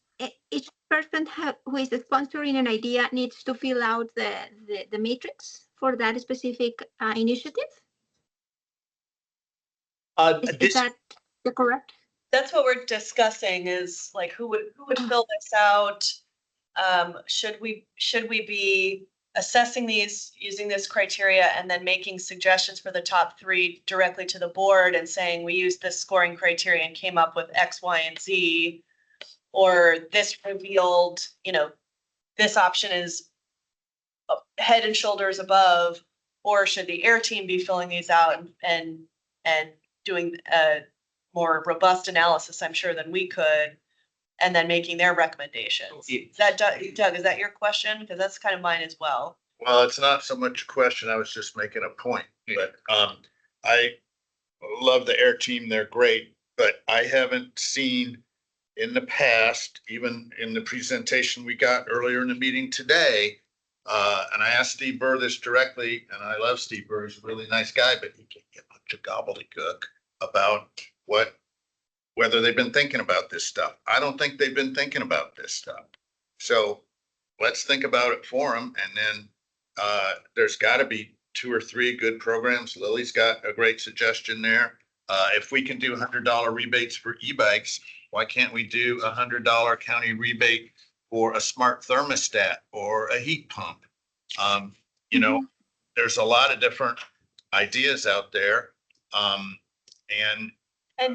And why do these need to compete against one another? If you're going to do a rebate program, like pick your device. Hold on a second. So my vision for this was a little bit different, just because I don't want to be, this committee, commission can make recommendations to the county staff, but ultimately for this $1.5 million, I was envisioning this initiative as providing transparency into how the air team made the decision of which program, just like the home program they talked about today, how they came up with that as out of this 1.5 million, not with us saying you should do programs 1, 2, and 3 and leave these 6, 7, and 8 on the cutting room floor. I'm not sure that we're not county staff. I'm not sure that that's on this commission to do, but if that's what the majority feels like we should be doing, I think that's the debate we should have now is what, is this to the county board? Is this to county staff? Is one question that Doug said. Are we actually filling this out ourselves, or are we asking the county staff to say, hey, give us your list of 10 program ideas and how you're scoring it and present that to us before you make a decision on which one to go forward? Or are we actually presenting our top 3 and scoring a bunch of ideas ourselves? I mean, those are all things that, Slightly different. yeah. Different. Can I suggest? Hang on, I think I saw David's hand next. I want to make sure he gets. Oh, sure. Sorry, thank you. Yeah, I was having challenges working the raise hand button. It wouldn't be an online meeting if something like that didn't happen. A couple of thoughts. I really do like the concept of suggesting and certainly pushing for some sort of clear, transparent rubric. I think that should just be a foundational thing for any government program as much as possible, to have that transparency and clarity on where it comes from. I also think there is real value in making direct recommendations to the board from this committee.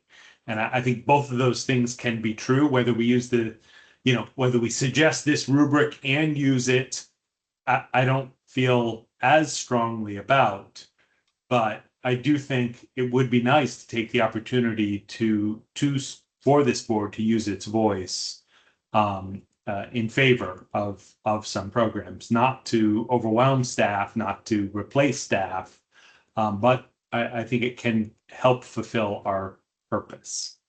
The other comment I just wanted to make, and this is more in terms of the rubric itself, that I really like all the different factors you put in here, because they can really help inform how successful a project might be.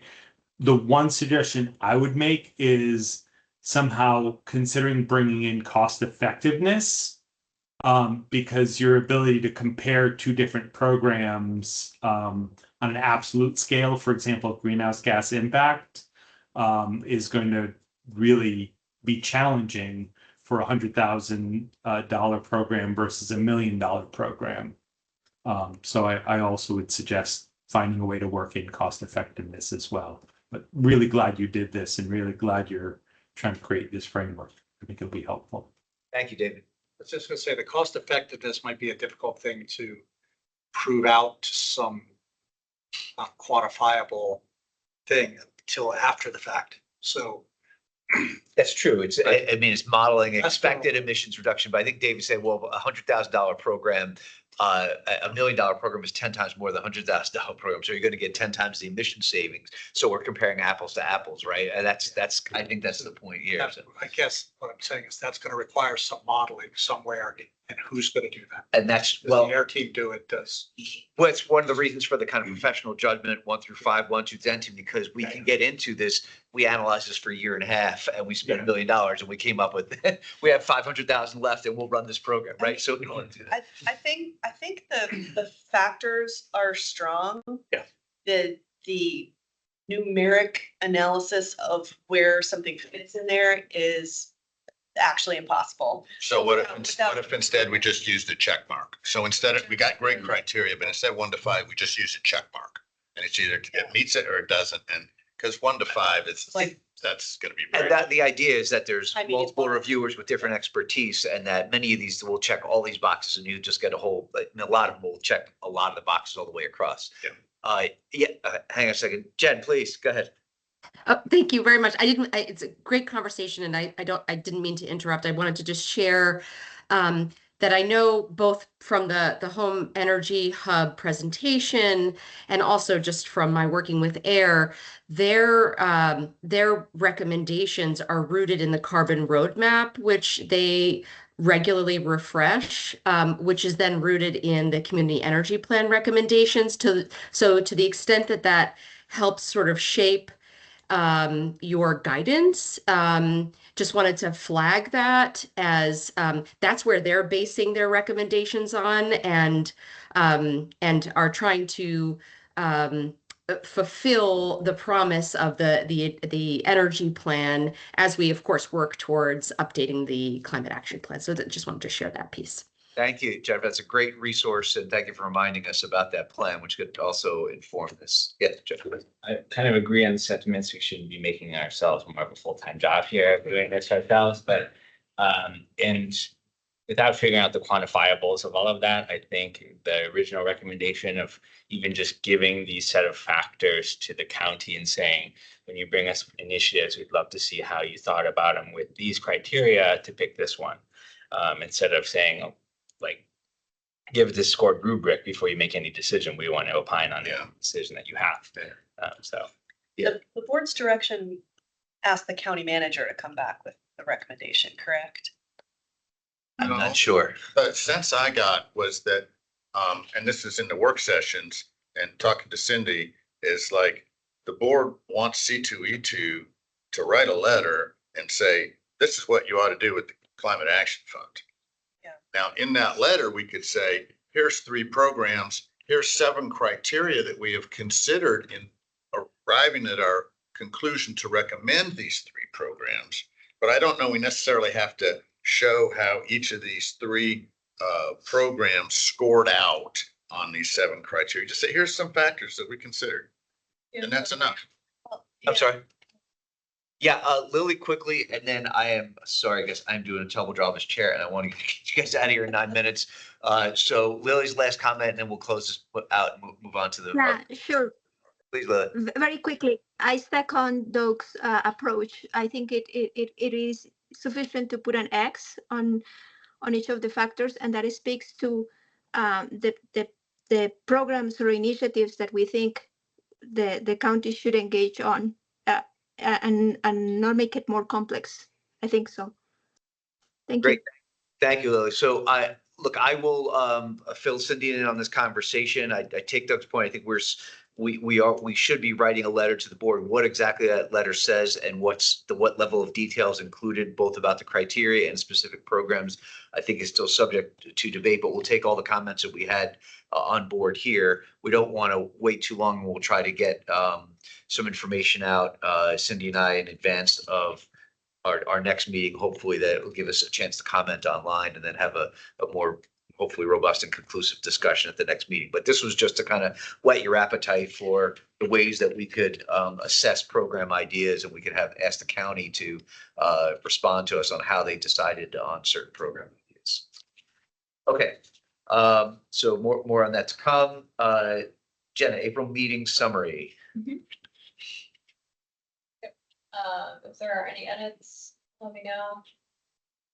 I move we adopt the. I'm sorry? I move we adopt it. Okay, move to adopt and a second. Any discussion or any comments on, or did anyone get a chance to have any comments on this? Cindy did, so I think so. Oh, you incorporated Cindy's already? Okay. All in favor then, say aye. Aye. Any opposed? Abstentions? No, okay, passes. Okay. David, thank you. Sorry for the short time here. Please, onto the courthouse SPRC letter. Absolutely. I've got good news and I've got bad news. The good news is we don't have to spend a lot of time on this. The bad news is I haven't drafted the letter yet. So with apologies, I just ran out of time. I had a funeral I had to go to last week, so I am behind on that. What I can say about this project, I've been in the weeds on it. I've already drafted a scorecard. It is a relatively high density apartment building right next to the jail, actually, in Courthouse. So in terms of transportation energy use potential, in terms of they're seeking extra credits to add density, to add apartments to it. So in terms of, I think, the kind of development we're looking for at a base level, that's very strong. They're definitely, the current score version I have gives it about a 55%. There are some outstanding questions. And so, and I will say they've been better than others, but I've been asking them these questions since the beginning of the public comment period. And I got some answers at the meeting, but there are still some uncertainty. So I will draft a letter. It will highlight that we still have gaps in the data. And I will need some feedback and help from you all in terms of how to handle some of that and how to ultimately write up the scoring, because this is literally my first, despite the fact that I've now sat on a few different SPRC meetings, this is my first actual letter, so I need your help. Sure, David. Well, first of all, as long as you mentioned it, thank you very much. David sat in for 2 of the SPRC meetings. On my part, he's been subbing in for a lot. So thanks for all you've been doing for all the SPRCs. And on this one, Dave, can you remind me of the timing for when this goes before the board? Thank you. Yes. So the Planning Commission meeting is on the 1st. So do we need to get the letter done before that? No, before the board meeting. So will we have another C2E2 meeting before the board meets according to the schedule? Let me double check if that's even been scheduled yet. If it hasn't, June 1st is planning. Yeah, they haven't scheduled it to the board. I don't know how quickly they go to the board after Planning Commission. I think, yeah. So is this the first or second Planning Commission meeting? First, because we just, the SBRC 2 was May 21st. Oh, wait, hold on a minute. Did they? Sorry. Oh, sorry, you're right. Did they add an we already had SPRC 2. I'm a little confused by what's on the calendar here then. Oh no, that's a Wilson Boulevard project. My apologies. Okay, well, in some respects, doesn't matter if we want to have a draft letter to review right now. We may be in the same situation if the board, if this is considered at a board meeting before this group gets to meet, we may be writing or approving a letter kind of after the fact. But my guess is that this we'll probably have a C2E2 meeting before the next board meeting where this is considered. So, but as soon as you can get the draft done and circulate around, it'll give more time for everyone to comment on it. And I'm happy to work with you offline on it too. Wonderful, thank you. And so that's also because I was going to ask that process question. So we cannot have virtual votes on letters? Correct. Okay. Then all the more my apologies for not having drafted it yet, but hopefully we'll have time. Yeah. Okay. Thank you, David. If no other comments there in our meeting 3 minutes, there's a bunch that we can go through. I missed the Energy Committee meeting last week because I was at the Long Range Planning Committee meeting, which there's things to update folks on there. But I've been speaking enough already, so I'll pass. Let me pass to Elizabeth for Energy Committee and then any other SPRCs or other stuff that we need to update on. I'll do a super quick update. We had folks from APS come in and talk about the letter that we had sent last year and progress that they're making on that. Interestingly, they are very willing to partner with the county on some kind of battery pilot. We discussed how school buildings are really ideally situated to add battery to the solar that they already have on the rooftops because their usage picture would allow for that battery to be discharged back onto the grid and onto the county, onto other county sites much more easily. But they're wondering how to do that. I know that a battery is, perhaps one of the concepts that we'll be evaluating for Climate Action Fund. So that's interesting, but APS is doing great. We're also working on the letter for the SIP that comes out tomorrow. So we've got a little working group that will take a look at that and draft a letter for C2E2 consideration. We've also got a project going where we're looking at the CPO and air work plans to try and get a sense of benchmarking those to other jurisdictions so we can get ideas from other jurisdictions, whether they're apples to apples or not. We think that, other communities have good ideas that we could maybe steal and also see how Arlington is doing. Finally, we are kind of trying not to navel gaze, but we are thinking about our charter, which is very oriented toward the community energy plan, which no longer exists. So do we need a wholesale refresh or just a surgical change to that? And do we want to take jurisdiction over the entire climate action plan? Do we have a license to do that? So we're having some of those conversations. as well. That's my update. Great, thank you. Did you want to give an update on that? I don't have an update. I put out a note about the fact that I cannot make the meeting on Thursday night. But I have spoken to the chair. I will submit questions tomorrow in advance of the meeting, hopefully to get answered. I will watch this before they posted. And then I will get to the scorecard and the letter as quickly as possible. So this, the opportunity to get it in this meeting with the letter approved and sent For the timing issues. Okay, great. And I will probably reach out to you separately about just making sure I get the scorecard done. Okay, no problem there. Thanks. Okay, good, thank you. Okay, any other, what's the county solar webinar Cindy had on There's here? a solar webinar next Wednesday. Oh, the Not this Ifley one. Wednesday, but next Wednesday. Okay.